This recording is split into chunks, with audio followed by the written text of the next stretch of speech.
Hello दोस्तों, कैसे हो आप सब। आई होप आप सब ठीक। आप सभी का स्वागत है फिर से सपनों की उड़ान चैनल में। तो हम बीएसटीसी पीटीटी एग्ज़ाम 2023 के लिए राजस्थान की पॉलिटिकल तैयार करें, जिसमें हम राज्यपाल की शक्तियों के बारे में पढ़ रहे थे। तो 1 नंबर शक्ति हमने पढ़ ली थी, कौन सी? कार्यपालिका संसदीय शक्ति। हम 2 नंबर बात करने वाले राज्यपाल की कौन सी शक्ति होती है। 2 नंबर राज्यपाल की शक्तियाँ होती है व्यवस्थापिका।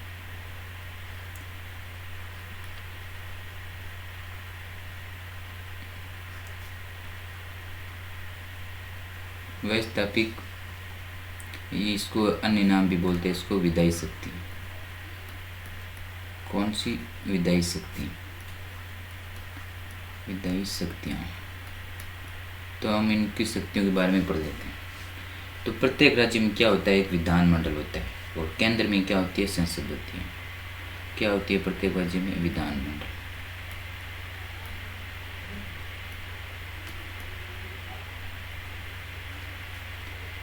विधानमंडल में 2 सदन होते हैं।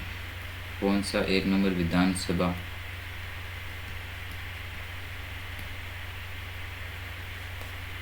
और 2 नंबर कौन सा होता है? विधान परिषद। विधान परिषद, ठीक है। इस विधानसभा के अलग अध्यक्ष होता है और विधान परिषद का क्या होता है? अलग अध्यक्ष होता है। इसके बारे में हम डिटेल से आगे विधानमंडल में जानकारी लेंगे। विधानमंडल में क्या होता है? प्रत्येक वर्ष में 3 सत्र चलते हैं। कितने सत्र चलते हैं? 3 सत्र। एक वर्ष में 3 सत्र होते हैं। कौन कौन सा? 1 नंबर बजट सत्र, 2 नंबर मानसून सत्र, 3 नंबर शीतकालीन सत्र।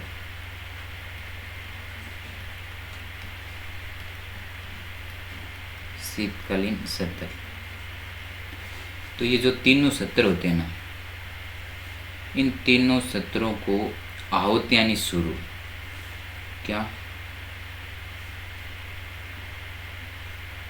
आहूत व सत्रावसान। सत्रावसान। आहूत का मतलब होता है शुरू, और सत्रावसान का मतलब होता है समाप्त। तो इन सत्रों को आहूत और सत्रावसान यानी समाप्त कौन करेगा? राज्यपाल करेगा। ये पहली क्या बात है व्यवस्थापिका में? राज्यपाल की पहली बात है। और ये इसका उल्लेख कौन से अनुच्छेद में? उल्लेख है इसका अनुच्छेद 174 में। तो ये व्यवस्थापिका संबंधित राज्यपाल की पहली कौन सी बात है? अनुच्छेद 174 में विधानमंडल में 2 सदन होते हैं, विधानसभा और विधान परिषद। इसमें क्या चलते हैं? सत्र चलते हैं। एक वर्ष में 3 सत्र चलते हैं। कौन कौन से चलते हैं? बजट सत्र, मानसून सत्र और शीतकालीन सत्र। इनको आहूत व सत्रावसान, आहूत यानी शुरू और सत्रावसान यानी समाप्त कौन करता है? राज्यपाल करता है। तो पहली बात ये अनुच्छेद 174 में। अनुच्छेद 174 के तहत ही राज्यपाल विधानसभा को क्या करता है? अनुच्छेद 174 के तहत ही राज्यपाल विधानसभा को भंग करता है। क्या करता है? विधानसभा को भंग करता है। भंग करने का मतलब विधानसभा सामान्य कितने साल चलती है? 5 वर्ष तक चलती है। चुनाव होने के बाद कितने वर्ष चलती है? 5 वर्ष। अगर 5 वर्ष मतलब सरकार चलाने लायक नहीं है, अगर मुख्यमंत्री या अन्य मंत्री अच्छे नहीं हैं, तो विधानसभा को बीच में भी भंग किया जा सकता है। 5 वर्ष से पहले भी भंग किया जा सकता है। और भंग कौन करेगा? अनुच्छेद 174 के तहत ही राज्यपाल भंग करेगा। ठीक है, ये बात हो गई। फिर आप नोट लगा के एक बात कौन सी लिख लीजिए, नोट लगा के लिख लीजिए कि इन सत्रों को स्थगित कौन करता है? स्थगित करता है संबंधित सदन का अध्यक्ष।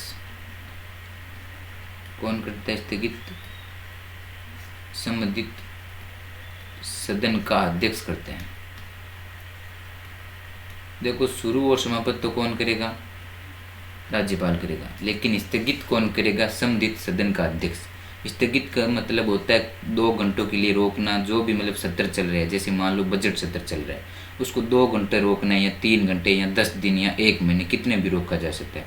समाप्त नहीं करे सत्र को, क्या कर रहे हैं? रोका जा रहा है। इन सत्रों के बारे में आगे पूरी डिटेल से और पढ़ेंगे तो आपको अच्छे से समझ आ जाएगा। स्थगित करने का मतलब कुछ समय के लिए रोकना। तो रोकेगा राज्यपाल नहीं, राज्यपाल तो सीधा समाप्ति करेगा और शुरू करेगा। रोकेगा कौन? तो रोकेगा संबंधित सदन का अध्यक्ष। सदन का मतलब हमने देखा कि विधानमंडल में कितने सदन होते हैं? 2। अगर विधानसभा में सत्र चल रहे हैं तो इसका अध्यक्ष क्या करेगा? उसको स्थगित। और अगर विधान परिषद में सत्र चल रहा है तो इसका अध्यक्ष क्या करेगा? स्थगित। उम्मीद करता हूँ ये बात आपको समझ में आ गई होगी। नेक्स्ट बढ़ते हैं हम 2 नंबर बात राज्यपाल के व्यवस्थापिका संबंधित।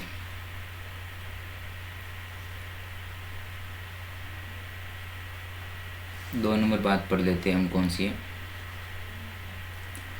2 नंबर है राज्यपाल विधानमंडल के सत्रों को, क्या विधानमंडल के हमने देख लिया, विधानमंडल दोनों सदनों में क्या चलते हैं? सत्र। सत्रों को क्या करता है? संबोधित करते हैं। क्या करते हैं? संबोधित। संबोधित कौन करेगा? राज्यपाल करेगा। राज्यपाल। लेकिन तीनों सत्र मैंने बता दिया, 3 सत्र कौन कौन से होते हैं? बजट सत्र, मानसून सत्र और शीतकालीन सत्र। तीनों सत्रों में से बजट सत्र को अनिवार्य रूप से क्या करेगा? संबोधित करेगा। बजट सत्र को तो क्या करेगा? अनिवार्य रूप से संबोधित करेगा। बाकी 2 सत्रों को संबोधित करे या ना करे ये राज्यपाल की इच्छा है या उनके डिपेंड है। लेकिन बजट सत्र को तो संबोधित करना क्या है? अनिवार्य। ये तो संविधान में लिखा हुआ है। तो सत्रों को संबोधित कौन करता है? राज्यपाल करता है। कौन से सत्र को संबोधित करना अनिवार्य है? बजट सत्र को संबोधित करना अनिवार्य है। अब आप एक बात लगा लीजिए, नोट लगा के लिख लीजिए, कौन सी? जो संबोधित करता है, संबोधित करने का मतलब होता है भाषण देना। बजट सत्र में राज्यपाल भाषण दे। और राज्यपाल के भाषण को भाषण नहीं कहा जाता है, राज्यपाल के भाषण को कहा जाता है अभिभाषण। क्या कहा जाता है? राज्यपाल के भाषण को अभिभाषण कहा जाता है। तो हमें नोट लगा कि कौन सी बात लिखनी है कि अभिभाषण कौन तैयार करता है? राज्यपाल खुद नहीं बोलता है। इनके भी जो बोला जाएगा ना उनको तैयार किए जाएंगे पहले से भी, राज्यपाल को ये भाषण बोलना है, वो तैयार किए जाएंगे। तो अभिभाषण कौन तैयार करता है? तो अभिभाषण तैयार करता है मंत्रिपरिषद के द्वारा। यानी मंत्रिपरिषद हम आगे पढ़ेंगे, मंत्रिपरिषद क्या होती है। मंत्रिपरिषद यानी कोई एक मंत्री द्वारा या मुख्य सचिव द्वारा। किसके द्वारा? मुख्य सचिव द्वारा। अगर ऑप्शन में दोनों ही हो तो हमें पहले वरीयता देनी है मुख्य सचिव को, उसके बाद में मंत्रिपरिषद के अध्यक्ष द्वारा क्या किया जाता है? अभिभाषण किया जाता है तैयार। अभिभाषण भी 2 प्रकार के होते हैं। क्या? अभिभाषण भी खुद कितने प्रकार के होते हैं? 2 प्रकार के होते हैं। 1 नंबर सामान्य अभिभाषण। कौन सा? सामान्य अभिभाषण।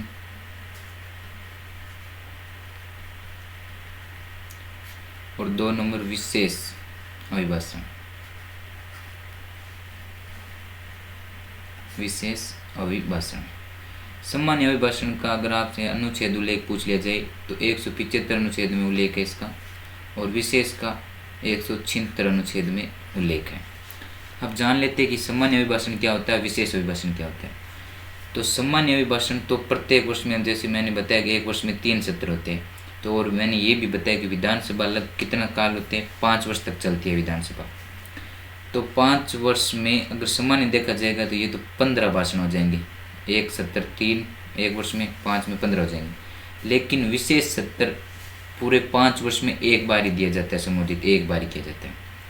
और सामान्य अभिभाषण में क्या होता है? सरकार ने जो काम किए गए ना उनको गिनाया जाता है कि सरकार ने ये कर दिया गया है, सरकार ये कर रही है, ये कर दिया गया है कार्य। लेकिन विशेष में सरकार बनते ही, जैसे मान लो अब 2023 में चुनाव होंगे, फिर जैसे ही सरकार बनेगी 2024 में, तो सरकार बनते ही जैसे पहला सत्र होगा ना उसको संबोधित करेगा। वो कौन सा सत्र होगा? वो विशेष अभिभाषण होगा। उसमें आपको सरकार की आगामी योजना के बारे में बताया जाएगा कि आने वाले समय में सरकार क्या क्या करेगी। तो सामान्य अभिभाषण और विशेष अभिभाषण में आप अंतर समझ गए होंगे। हम नेक्स्ट बात कर लेते हैं 3 नंबर कार्यपालिका संबंधित शक्तियों की।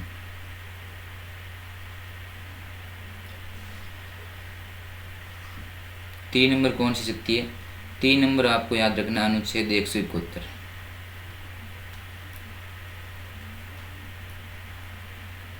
अनुच्छेद 171। अनुच्छेद 171 के तहत राज्यपाल विधान परिषद में क्या जो हमने देखे थे 2 सदन, विधानसभा, विधान परिषद। राज्यपाल क्या करेगा? विधान परिषद।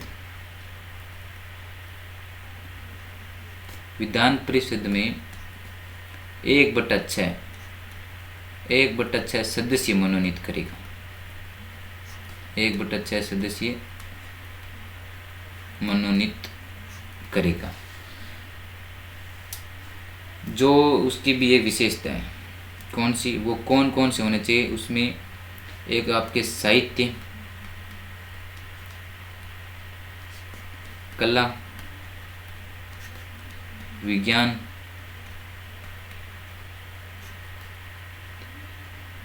सहकारिता और समाज सेवा। इन क्षेत्रों से क्या लेगा? वो सदस्य मनोनीत करेगा। यानी वो साहित्य में होना चाहिए, यानी कोई वो साहित्य होना चाहिए, किसी कला में वो क्या होना चाहिए? उत्कृष्ट, विज्ञान में सहकारिता या समाज सेवा होना चाहिए। इन 5 क्षेत्रों में से क्या करेगा? वो 1/6 सदस्यों को क्या करेगा? मनोनीत करेगा। कहाँ पर? विधान परिषद में।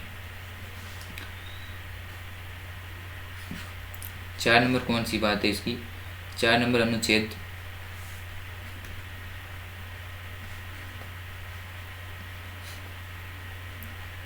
333 के तहत, अनुच्छेद 333 के तहत राज्यपाल विधानसभा में, वो विधान परिषद है, ये कौन सा? विधानसभा।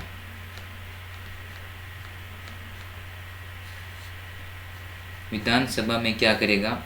विधानसभा में एक आंगल भारतीय की मनोनीत करेगा। विधानसभा में एक आंगल भारतीय मनोनीत करता था।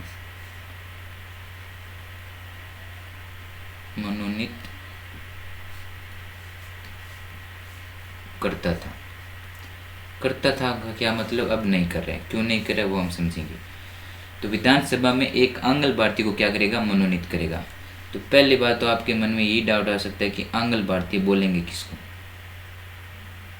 तो आंगल भारतीय मतलब भारत की महिला का विवाह यूरोप महाद्वीप के किसी देश के व्यक्ति के साथ होने पर और उससे होने वाली उत्पन्न पुत्र क्या कहलाएगा? आंगल भारतीय कहलाएगा।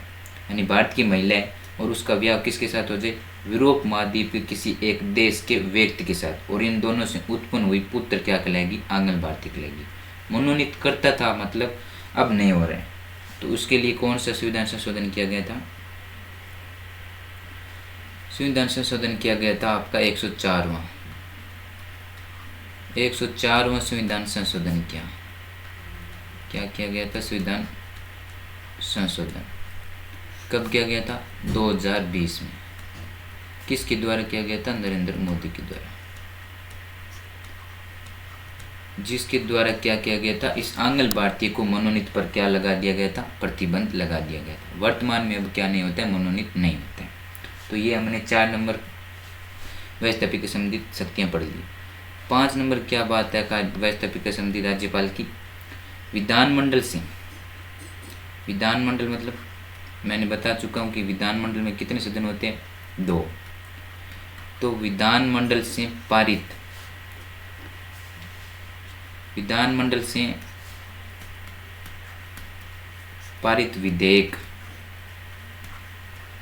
विधेयक का मतलब होता है बिल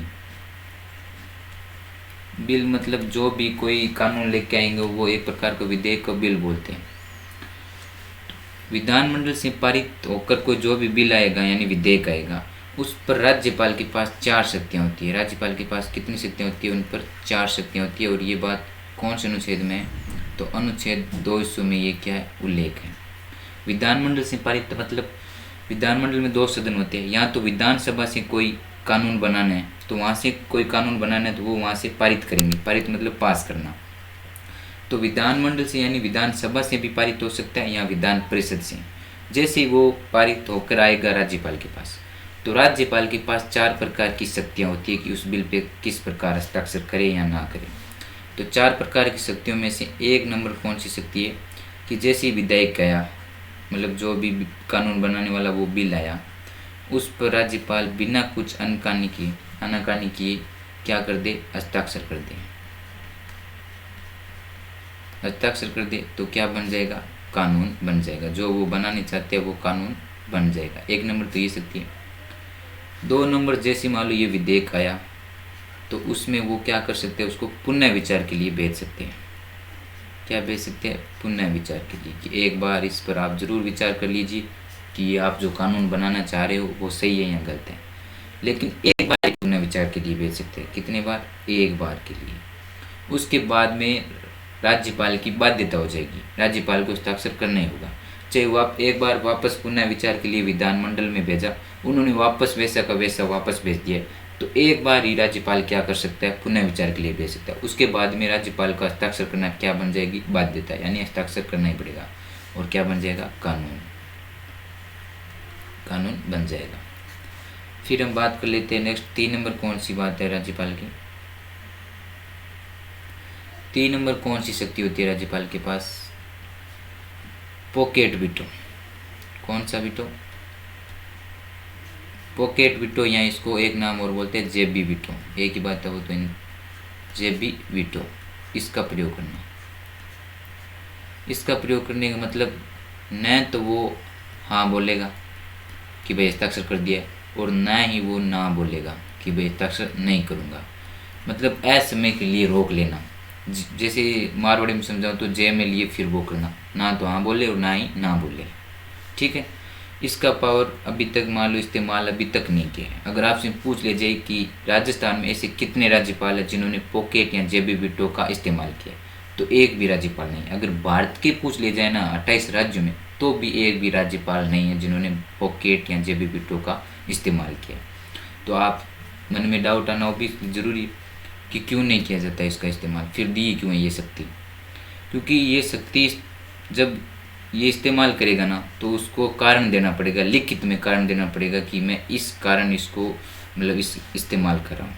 इसका ओनली फॉर यूज किया गया था एक बार पूर्व भारत में राष्ट्रपति के द्वारा। उन्होंने यह क्या किया था, इसका इस्तेमाल किया था। उन्होंने इस्तेमाल क्यों किया और उन्होंने लिखित में कारण क्या दिया था। उस टाइम 1986 में राजीव गांधी की सरकार थी।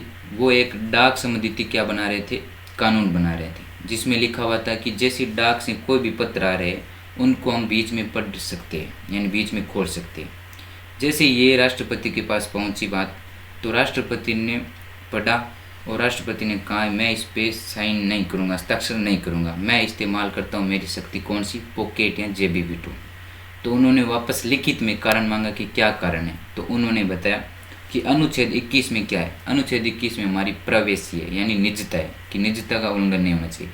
तो आप बताओ, डाक में तो कौन सा भी पत्र हो सकता है अपनी कोई हस्बैंड अपनी वाइफ के बारे में कुछ लिख के भेज रहे हो, अगर बीच में आप सरकार बोल रही हो कि पत्र को खोल के पढ़ सकते हैं, इससे तो हमारी वो निजता खत्म होगी या नहीं होगी। यानी अनुच्छेद 21 का क्या होता है, उल्लंघन होता है। एक अनुच्छेद 21 में क्या है कि हमारी निजता कभी मतलब भंग नहीं होनी चाहिए, और इसके हिसाब से तो भंग हो रही है। तो वो लिखित में कारण देख के राष्ट्रपति ने एक बार जरूर इस्तेमाल किया था, आज तक और किसी ने इस्तेमाल नहीं किया। फिर हम बात करने वाले 4 नंबर कौन सी है। 4 नंबर है विधेयक जैसे आया तो उसको राज्यपाल राष्ट्रपति के पास भेज सकता है। किसके पास भेज सकता है, राष्ट्रपति के विचार पर भेज सकता है कि राष्ट्रपति विचार विमर्श करे, इस पर क्या करना है आपको, विचार रख सकते हैं। ये अपनी इच्छा से करता है, स्वयं ये कह सकती है कि राज्यपाल खुद स्वयं की इच्छा है कि राष्ट्रपति के पास भेजे या ना भेजे। तो अब हम भाई बिल मान लो 4 नंबर राष्ट्रपति के पास भेज दिया, तो राष्ट्रपति पे क्या रिएक्शन देगा, उसका उल्लेख कौन से अनुच्छेद में, अनुच्छेद 201। अनुच्छेद 201 में क्या उल्लेख है कि जैसे मान लो वो बिल या कानून राष्ट्रपति के पास पहुंचा, तो राष्ट्रपति के पास 2 है, या तो हस्ताक्षर कर देगा या हस्ताक्षर नहीं करेगा। ये अनुच्छेद 201 में उल्लेख है राष्ट्रपति के पास। अगर मान लो राज्यपाल ने कोई बिल है जो राष्ट्रपति के पास भेज दिया है, विधेयक एंड बिल राष्ट्रपति के पास भेज दिया, तो राष्ट्रपति के पास अनुच्छेद 201 के तहत 2 प्रकार के ऑप्शन है, या तो उस पर हस्ताक्षर कर देगा या हस्ताक्षर नहीं करेगा। लेकिन ये निर्णय राष्ट्रपति खुद अपनी इच्छा से नहीं लेता है, ये केंद्र की मंत्रिपरिषद की सिफारिश पर लेता है। कौन, किसकी सिफारिश पर लेता है ये? केंद्र की मंत्रिपरिषद की सिफारिश पर, यानी प्रधानमंत्री जो कहेगा वही होगा। केंद्र की मंत्रिपरिषद के सिफारिश पर ये करते हैं। ये तो हमने बात बीच में क्या पढ़ ली है, राष्ट्रपति के बारे में पढ़ लिए कि अगर बिल यहाँ से गएगा तो उसके बाद में क्या होगा। नेक्स्ट पढ़ते हैं हम 5 नंबर हमने पढ़ लिए बात कार्यपालिका व्यवस्थापिका समिति। कितनी बातें पढ़ ली हमने, देखो यहाँ तक 5 नंबर पढ़ लिया हमने। तो हम पढ़ते हैं व्यवस्थापिका समिति 6 नंबर शक्ति। 6 नंबर शक्ति है अध्यादेश जारी करना। क्या करना? अध्यादेश जारी करना।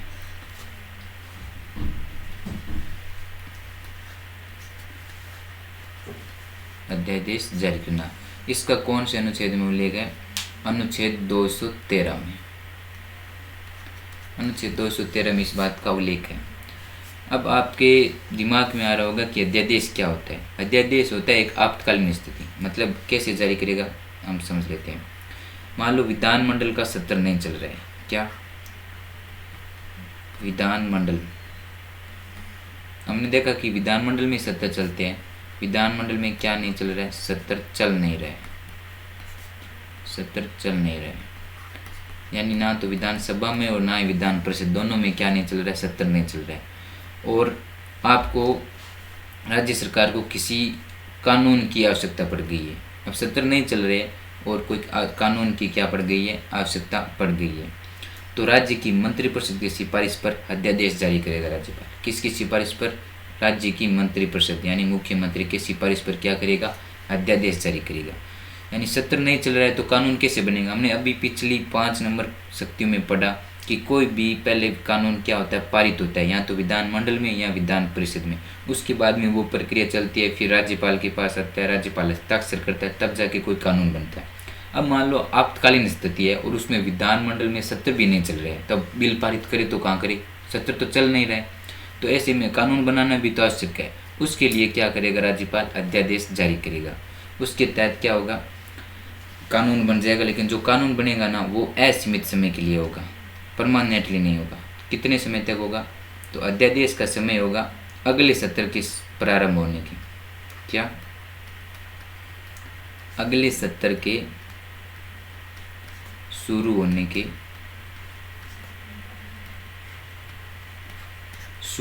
के 6 माह, 6 सप्ताह,